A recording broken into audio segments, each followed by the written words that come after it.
President William Ruto ni waendea na utola muti atongoi maulei kwa kila waweta tauteti wa kuemia kimena na kumania Kenya laweta kana akamasinda unyuvanini mwanene wa mwaka tuendete nundu maina agenda matuanza kutavia mwenendi. Aini nandambukani ya maendeyo kaunti ya Migori na Homa Bay. President Ruto waweta kana serikali yake niende na kuyanisia kila ya dhie mwenendi nundu ena muvango museo. Susan Kavili ena mauvo.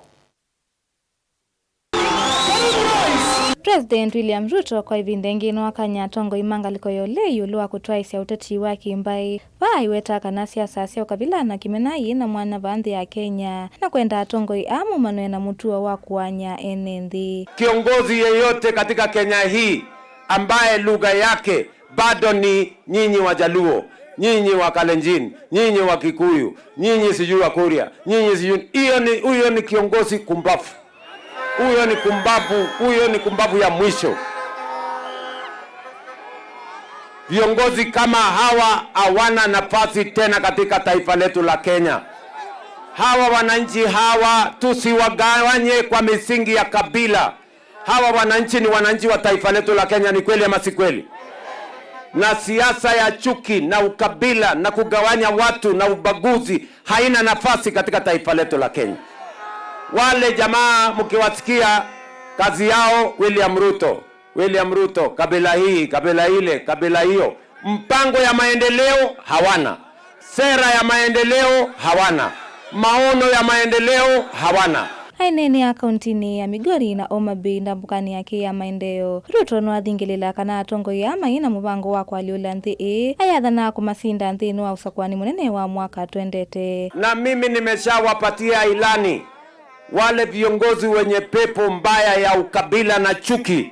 Kazi yao ni kuongea ukabila usiku na mchana, kugawanya wananchi. Hawana maono, hawana agenda, hawana mpango, hawana sera. Mimi nawaambia Kenya imebadilika, my friends.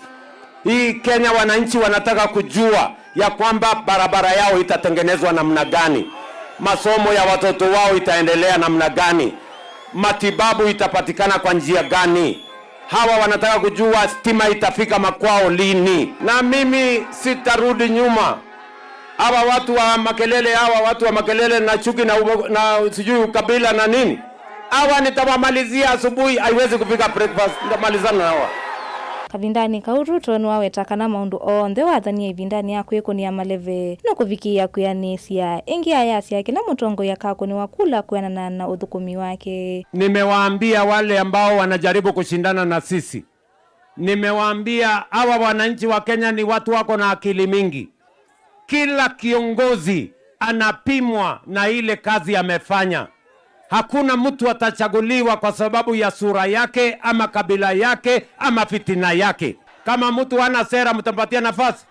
Kama mtu hana mpango atapata nafasi. Kama mtu ni waporojo atapata nafasi. Kama ni mtu wa fitina atapata kazi. Kama ni mtu wa ukabila atapata kazi. Ile mambo yote tuliwaambia wa Kenya. We meant it. We had a plan. We had a program. And that is why today we are unveiling these affordable houses. Nilivotia vilingo wa movo, netawa Susan Kavili.